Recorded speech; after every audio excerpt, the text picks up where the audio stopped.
Greetings, fellow dungeon delvers, and welcome to Dorans and Dragons. My name is Justin, and I'm going to be your guide to bringing your favorite League of Legends champions to life in Dungeons and Dragons. Today we're building Evelynn, oh hey, I'll go farm in the side lane. What's the worst that could— oh dear god! Evelynn is a primordial being turned demon by the suffering and pain of the Rune Wars. The agony that the people of Runeterra endured invigorated and energized Evelynn into a frenzy. She studied the Runeterrans over the years, determined to find a form that she could use to entice and allure them to their deaths. Roaming Runeterra, she slaughtered many, but still hasn't hit the peak of pleasure she reached during the Rune Wars. Now she works behind the scenes, hoping to push the humans into another war so that she can feel that rush one more time. Before we get started with the build, go ahead and like the video and hit that subscribe button so you're always notified when we release our builds. We'd like to thank one of this month's Doran's Blade patrons, Phoebe. Phoebe chose Evelynn to build as part of the rewards for our Blade Tier Plus patrons. Alright, now let's get into it. For race, we're going with Tiefling. There are many flavors of Tiefling, but as long as you end up with a bluish-purple form, you'll be good to go. You'll pick up the ability to hunt your prey in the night with Dark Vision, some resistance to fire damage with Hellish Resistance, and Infernal Legacy will give you a couple spells to use as you level up for some demonic fun. Those include the Thaumaturgy cantrip, which can be used to enhance your demonic nature, Hellish Rebuke at 3rd level, and the Darkness spell at 5th level. For background, we're going with Charlatan. In a campaign with this character, you're unlikely to actually be able to play your true self, so you'll need to have the skills to become a second person instead. This background gives us proficiency with Deception and Sleight of Hand, as well as the False Identity feature. False Identity allows you to create the entire persona and accompanying documents of the second person I mentioned earlier. For stats, we'll go for the balance Evelynn maintains between alluring and devouring her prey with the standard array. Roll if you want to, but keep at least a 13 in Charisma for multi-classing purposes. Speaking of Charisma, we get a +2 for being Tieflings, along with a +1 to our Intelligence. Since it's our primary spellcasting ability for all of our classes, we'll take it at a 15 as well. Next, we'll get our Litheness, an ability to move quickly across the battlefield with Dexterity. After that, we'll take Intelligence because manipulating fools is not for simpletons. Constitution is next because you're going to be in the thick of things and a little extra health and concentration never hurts. We'll have average wisdom and dump strength. Now onto ability score improvements. We go over these at the beginning of our videos so you can pick and choose for yourself along the way. At Bard 4, we'll round off our odd charisma score and gain the ability to whisper seductive thoughts into our target's head with the telepathic feat. Then at Sorcerer 4, the Warcaster feat will give us advantage on our constitution saves and allow us to cast spells for our opportunity attacks instead of making an attack. At Bard 8, we'll max our charisma with 2 more points, and finally at Bard 12, bump your dexterity mod by taking 2 points there. Our leveling path is going to be levels 1 through 5 in Bard, 2 quick levels in Warlock, 4 levels in Sorcerer, and then we'll finish the build as a Bard. Alrighty, let's kick things off with some levels in Bard to get our passive, W, and our E. Proficiencies aren't as important with a lot of characters, but we need to get our charm on with Eve, so we'll pick up Persuasion, Intimidation, and Performance. Bardic Inspiration is normally a pool of dice bards use to inspire and improve their allies' rules on attacks, ability checks, and saving throws. For Evelynn, though, we'll be saving these for our Psychic Blades, which we'll get into in a bit. For first level spells, we'll pick up our W with Charm Person. This is going to let you charm a person within 30 feet, forcing a wisdom save on them and charming them for an hour. We'll go with College of Whispers for our Bard College, further unleashing Evelynn's psychic manipulation and giving us access to our E thanks to Psychic Blades. Psychic Blades is going to be another, and most likely the preferred, way of spending our Bardic Inspiration die.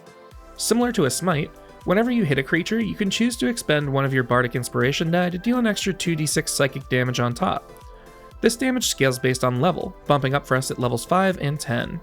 Expertise is a feature you gain at 3rd and 10th level that allows you to double your proficiency bonus in chosen skills. Evelynn's best skills are Deception and Persuasion, so we'll go with those first. Then pick up Intimidation and Performance down the line. Next, we'll get our Demon Shade with the 2nd level spell Invisibility. The spell's very straightforward, turning you and everything you're wearing, no matter how little, invisible to the unaided eye. However, the spell will drop if you make an attack or cast a spell, which is definitely the most League-accurate version of her passive. If that doesn't catch your fancy though, at level 7 you can learn Greater Invisibility, which removes that pesky restriction. Coming in at Bard level 5, we have Font of Inspiration, letting you recharge all of your Bardic Inspiration die on a short rest as well as a long rest. Now for our final Bard feature of importance, we gain Magical Secrets, letting us pluck 2 spells from any other caster's spell list. We'll get our ultimate and a little more oomph on our E with Thunderstep and Staggering Smite respectively. Thunderstep is going to let you teleport away from the space you're occupying, causing a wash of demonic energy to splash in your wake. Each creature within 10 feet of where you left has to make a con save or take 3d10 thunder damage. Staggering Smite, on the other hand, is another attack enhancement ability, allowing us to deal an extra 4d6 psychic damage to the creature we strike, and forcing a wisdom save on them. If they fail, they have disadvantage on attacks and ability checks, and can't take reactions until the end of its next turn. Now we'll discuss the selling of our soul portion of this build, or at least a bunch of other souls, with some levels in Warlock, mainly to grab our Q and make it sting. For the otherworldly patron we need to make a deal with, we're going with an Archfey, mainly to supplement our conniving, manipulative ways. One of the ways this patron helps is with Fey Presence, letting us spend an action to create an entrancing Fey-like appearance, charming or frightening any creature within 10 feet of you who fails a wisdom save. The only other thing we're here for is our Q, which will come from the Warlock bread and butter cantrip, Eldritch Blast. You'll fire off a wave of hate spikes, dealing 1d10 force damage if you land your spell attack roll. You'll get subsequent spike waves at levels 5, 11, and 17.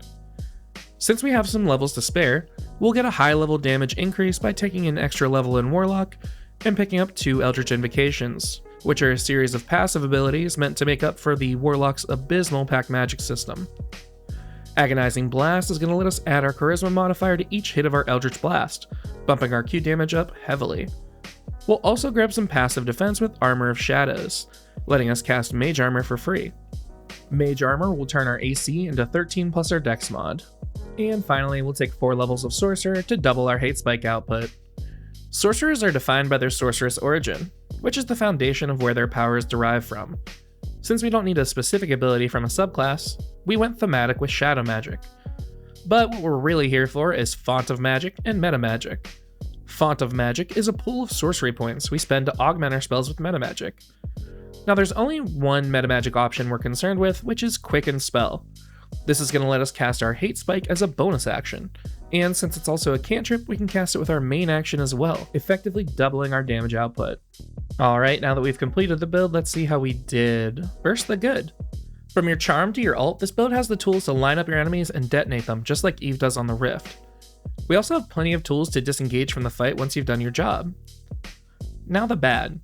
This is a really fun build. I don't think it has the most endgame damage, but you can definitely have a lot of fun with it. And of course, there's the standard glass cannon is made of glass complaint. So what'd you think? I've included a link to this build via D&D Beyond in the description below. As always, these videos wouldn't be possible without our patrons over on Patreon. Thanks for helping us keep the lights on and my attitude charming. Thanks for watching, and hopefully we'll catch you on the Rift, or in the Forgotten Realms.